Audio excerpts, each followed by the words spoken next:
एक विराम आ गया। कुछ ही क्षणों में लिखी गई ये भक्ति है, मगर इस भक्ति में सहज ऐसा जो जो भाव आया था, और मेरी उंगलियां घूम रही थी कंप्यूटर पर, और उस समय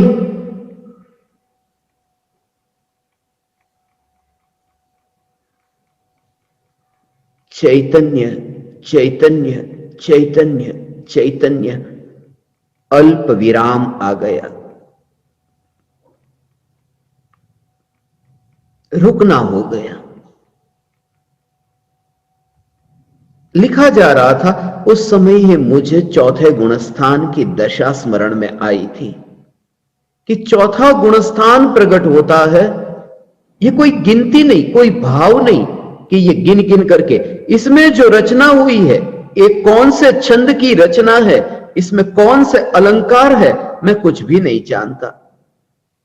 मगर उस समय लिखा जा रहा था, उस समय चौथे गुणस्थान में उपयोग का अल्प विराम हो जाता है। ये आपके सामने रखेंगे तो आपको भाव आएगा। ये जो रचना चैतन्य चैतन्य चैतन्य चैतन्य, वह अल्प विराम जब हुआ, तब चौथा गुणस्थान, चौथे गुणस्थान में बस अल्प विराम हो गया। उपयोग जो पर में जा रहा था, वहां से रुक करके अब वो विराम को प्राप्त होता है। अल्प विराम, पूर्ण विराम नहीं, अल्प विराम।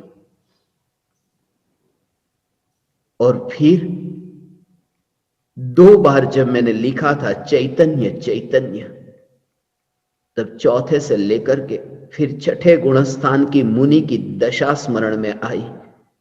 जैसे ही छठा गुणस्थान स्मरण में आया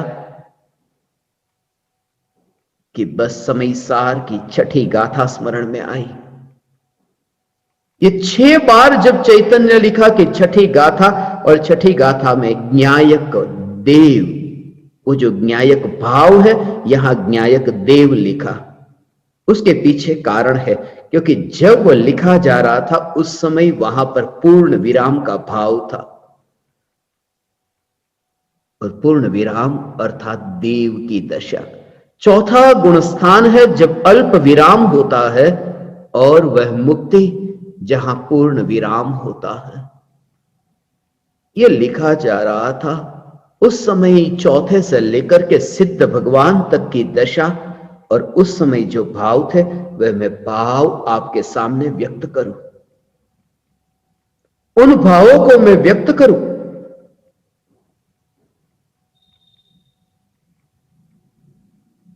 बीच बीच में ये भाव अनंत देवों से भी अधिक महिमावान ये नीज परमात्मा है। अनंत परमात्मा की दिव्य ध्वनि को सुना, पढ़ा, मगर अर्थ जो किया वो अर्थ अपने हिसाब से किया। पराये देवों की वाणी सुनकर के अर्थ अपने हिसाब से किया, इसलिए वो भाव न आ सका। मगर स्वरूप की अनुभूति में ये पक्षपात नहीं चलता। यहां तो साक्षात प्रत्यक्ष दर्शन होता है, इसलिए क्योंकि पराये देव की वाणी का जो अर्थ है, उस अर्थ के व्यक्त होने में मन बीच में आता है, और मन तरह तरह के खेल खेलता है। न्यायक देव का जो भाव पकड़ में आता है, तब मन तो मर जाता है, इसलिए वह भाव प्रत्यक्ष दर्शन देता है। इसलिए तीर्थंकर परमात्मा की दिव्य ध्वनि सुनने के बावजूद भी हमने अपने हिसाब से ही उसके अर्थ घटित किए। वास्तव में हम कहते हैं कि भगवान की वाणी का विवेचन करते, वास्तव में हम अपने ही विकल्पों का विवेचन करते हैं भगवान का नाम लेकर के। अर्थ हम अपने आप से करते हैं। अनुभूति होती है तब न्यायक देव, बस पूर्ण विराम। और जिस समय वह पूर्ण विराम वह पूर्ण विराम, सिद्ध पद की प्राप्ति का पूर्ण विराम नहीं, वह पूर्ण विराम है कि भगवान आत्मा परिपूर्ण है और परिपूर्ण में ही विराम हो सकता है। पहली पंक्ति लिखी गई थी तब यह भाव था, पूर्ण चैतन्य तत्व जिसमें अधूरापन नहीं, उसी में ही विराम हो सकता है। गुजराती में लिखी गई, ये तैयारी करता तो हिंदी में लिखता, क्योंकि सुनने वाले तो हिंदी भाषी अधिक है, मगर तैयारी नहीं थी, कोई प्लानिंग न था, भावना थी, मगर जिस समय लिखी गई, और ये मेरे जीवन में स्वयं का अनुभव है, कितनी भी तैयारी करके तुम्हारे सामने बैठू ने, उस समय वह नहीं बोल पाता। और जिस समय कोई तैयारी ना हो, शास्त्रों को पढ़ करके मैं बोलूं तो वो मैं सुनता। मैंने बहुत बार बोला है, सामने शास्त्र हो और शास्त्रों को पढ़ करके, मगर जिस समय मैं न्यायक देव को पढ़ करके बोलता हूं ना, उस समय के भाव कुछ और होते हैं, और उसके लिए मैं सदा अकेलापन चाहता हूं। और इसके बल पर मैं कह सकता हूं, वह अकेलापन, अभी मेरी दशा ऐसी है, जब भी मैं अकेला होता हूं, इसलिए तो मैंने ये भावना भाई कि जितना हो सके उतना ज्ञान दीपकों के साथ चैतन्य तत्व विचार, तुम इसे सत्संग नाम देना, मैं उसे चैतन्य तत्व विचार कहूं। चैतन्य तत्व विचार का सीधा सा अर्थ यह है कि जहां मैं बैठा हूं वहां कोई और पराया न हो। तुम स्वयं अनुभव करना, यह भीड़ से दूर जाना, और जो तुम्हें अंतर में, इसलिए तो वह जो उतरेगा वह तुम्हारा न होगा, वो ऐसा होगा जैसे तुम उस बहते प्रवाह को सिर्फ जानते देखते हो।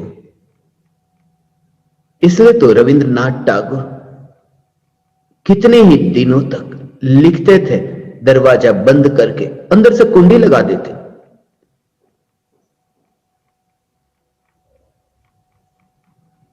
कोई पराया अंदर में नहीं चाहिए, रोकना तुम्हारे वश में नहीं, मगर मैं ये अपने अनुभव से कहता हूं, जितना ये परिवारजनों की भीड़ से दूर रहोगे, अकेले में रहोगे, उतने तुम शांति का अनुभव करोगे।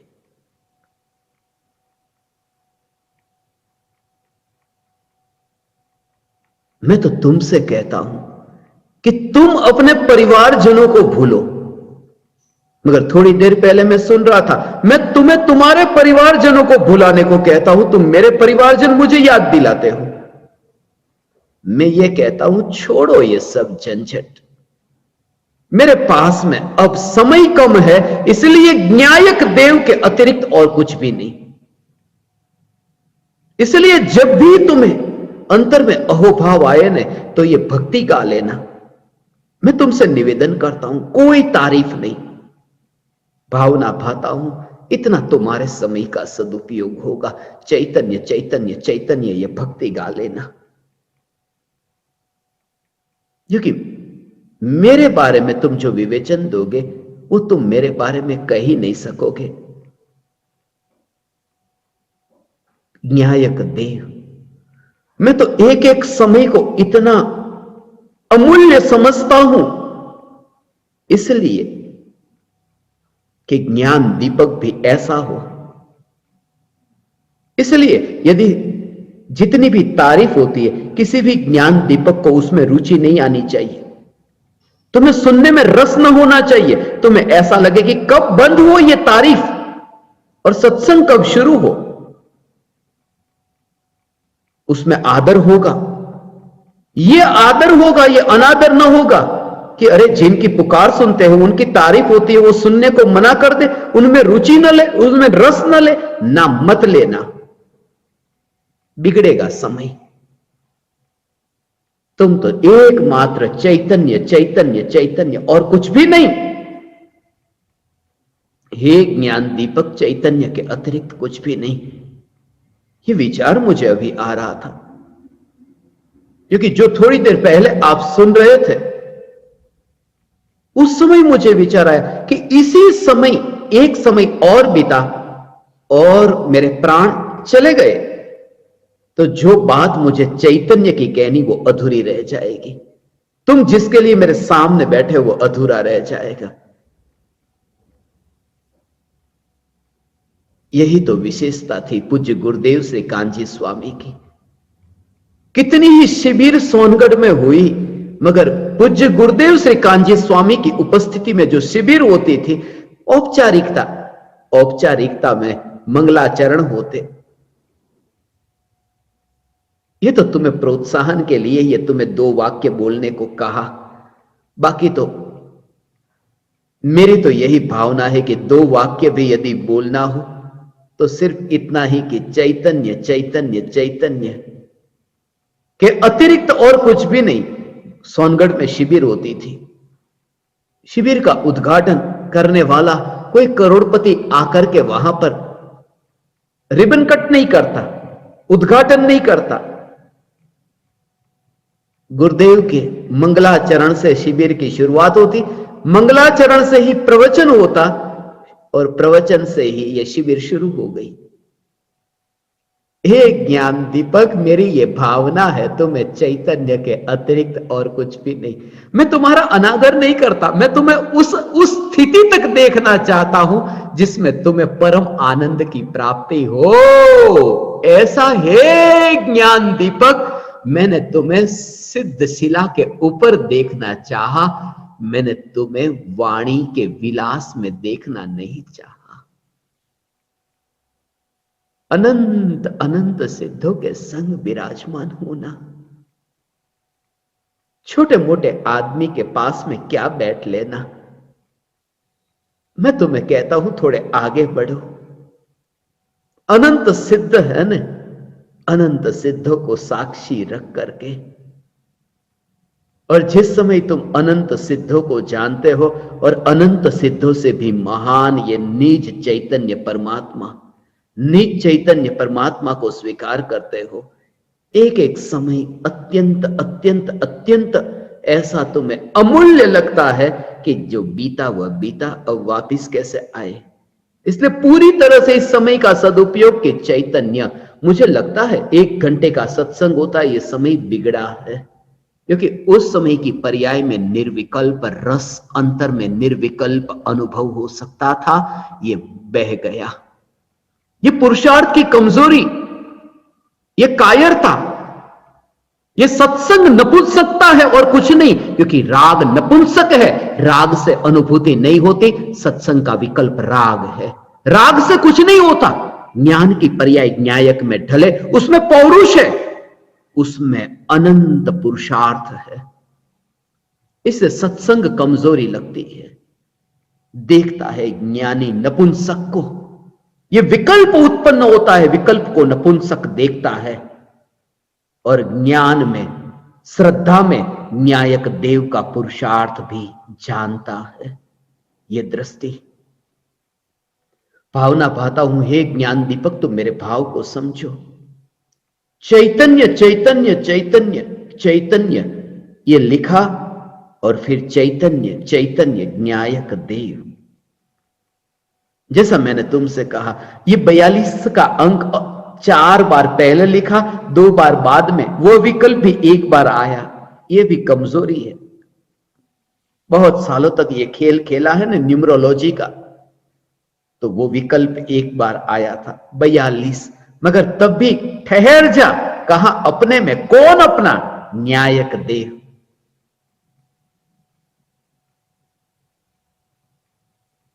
न्यायक देव, चैतन्य चैतन्य चैतन्य चैतन्य चैतन्य मात्र न्यायक देव, चैतन्य मात्र न्यायक देव। प्रत्येक सत्संग के शुभारंभ में हम ये कहते हैं, चैतन्य मात्र न्यायक देव, चैतन्य मात्र।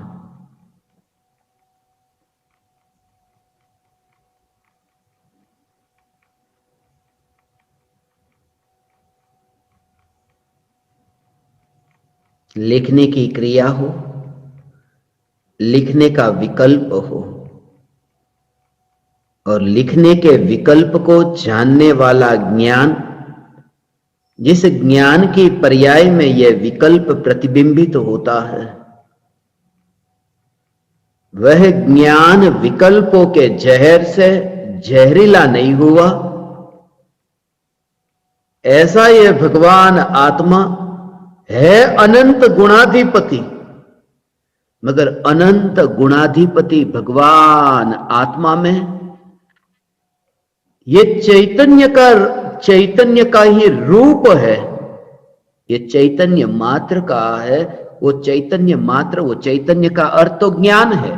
भगवान आत्मा अकेला ज्ञान मात्र कहा तो ज्ञान थोड़ी ना है। भगवान आत्मा में तो अनंत गुण है, मगर अनंत गुणाधिपति भगवान आत्मा होने पर भी चैतन्य मात्र कहा। यह चैतन्य मात्र इसलिए कि भगवान आत्मा में ये राग के विकल्प नहीं है। राग के विकल्प से न्यारा कहने के लिए, ये विकृति बताने के लिए ये विकृति है, और ये विकृति शोभा नहीं देती। एक समय की पर्याय, जिस पर्याय में ये विकृति उत्पन्न हुई, ये विकृति सदाचारमय जिनका जीवन है, जो शील का पालन करती है, ऐसी जो स्त्री है, उस स्त्री से जिसका जन्म हुआ हो, जो अभी शीलवती है, बच्चे को जन्म दिया, संयम पूर्वक जीवन जीती है, धर्ममय जिसका आचरण है, उसका बेटा बाजार में किसी पराई स्त्री के साथ, नगर नारी के साथ खेल खेलता हो, भोग भोगता हो, तो कैसा लगे? पूज्य गुरुदेव श्री ये कहते हैं कि ये त्रिकाली ध्रुव भगवान आत्मा, यह अनादिकाल से जिस स्वरूप में एक समय के लिए विकृति उत्पन्न नहीं हुई, ऐसा यह द्रव्य, और जिस द्रव्य की पर्याय आत्मा में उत्पन्न होती है और व्यभिचारिणी होती है, ऐसी व्यभिचारिणी यह पर्याय आत्मा की ही संतान है। इसलिए उस पर्याय में से अपने में, वो पर्याय का अपने में ठहर जाना। जैसा द्रव्य ऐसा पर्याय का। द्रव्य है शीलवान तो पर्याय भी शीलवती हो। एक समय की पर्याय में ये चैतन्य मात्र ज्ञायक देव, ये जब लिखा चैतन्य मात्र ज्ञायक देव, उससे ये कि गुण से गुणी तक, भेद से अभेद तक, अंश से अंशी तक पहुंचना, ज्ञान से ज्ञायक देव तक। ये लिखने का भाव ये था। इसलिए जो आप दृश्य देखते हैं उनमें यह कि चैतन्य मात्र ज्ञायक देव, एकमात्र चैतन्य, ये लक्षण है। चैतन्य स्वभाव से ज्ञायक देव तक पहुंचना एक गुण है, चैतन्य गुण है, मगर उस गुण में चैतन्य मात्र कह के वो द्रव्य का भाव व्यक्त किया है कि भगवान आत्मा चैतन्य मात्र है। ये कहकर के भगवान आत्मा को विकल्पों से अन्य कहा है। विकल्पों से अन्य, भिन्न नहीं। पर द्रव्य से भगवान आत्मा भिन्न है और अपनी पर्याय से अन्य है। ये भिन्न और अन्य का भेद, ये शरीर के जो परमाणु हैं, शरीर के परमाणु से तो भगवान आत्मा बिल्कुल जुदा, क्योंकि शरीर के परमाणु ये परद्रव्य की सत्ता है और विकल्प है वो आत्मा की पर्याय में उत्पन्न होते हैं। इसलिए वो आत्मा के प्रदेश पर है इसलिए, मगर वे विकल्प भी आत्मा से जुड़े हैं क्योंकि वे आकुलतामय है और स्वरूप निराकुलतामय, इसलिए वो विकल्प को अन्य कहा। इसलिए 12 भावना में भिन्नत्व भावना नहीं है, अन्यत्व भावना है। क्योंकि शरीर मेरा नहीं है ऐसा नहीं, राग का विकल्प उत्पन्न होता है, वह भी मैं नहीं हूं, मेरा नहीं है, उससे भी मैं अन्य हूं। प्रवचन सार यदि आप ये पढ़ेंगे तो समझ में आए। चैतन्य मात्र ज्ञायक देह, गुण से गुणी तक पहुंचना। उसके बाद में ये जब लिखा स्व ने जाणनारो परने जाणनारो छु त्रिकाल वर्ती ज्ञायक देव। हूं छु जाणन हारो, हूं छु देखन हारो, छु देवाधि देव ज्ञायक देव। स्व ने जाणनारो परने जाणनारो।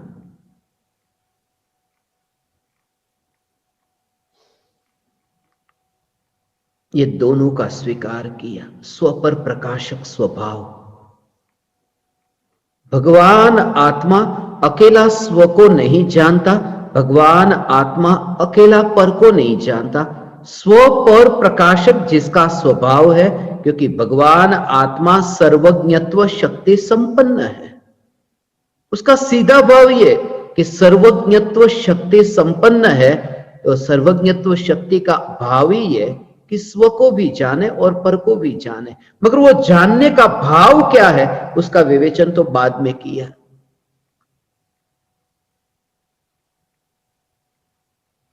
सूर्य को भी प्रकाशित करता है और सूर्य जगत को भी प्रकाशित करता है। ये दो बात, मगर दोनों में ये नई विवक्षा से सूर्य को प्रकाशित करता है, ये पहली बात। दूसरी बात कि सूर्य जगत को प्रकाशित करता है, यह दूसरी बात। कौन सी बात सच्ची? कि निश्चय से सूर्य को प्रकाशित करता है, व्यवहार से सूर्य जगत को प्रकाशित करता है। मगर यह तो निश्चय और व्यवहार की बात हुई। पूज्य गुरुदेव श्री स्वभाव की पुकार करते, तब वे कहते कि स्वभाव से सूर्य को देखो तो सूर्य प्रकाश का पुंज है, बस और कुछ भी नहीं। ऐसे ही मैं भगवान आत्मा स्व को जानता हूं, पर को जानता हूं। ये दो भेद है। स्व को जानता हूं, पर को जानता हूं, ये भेद है, मगर वास्तव में मैं चैतन्य मात्र हूं।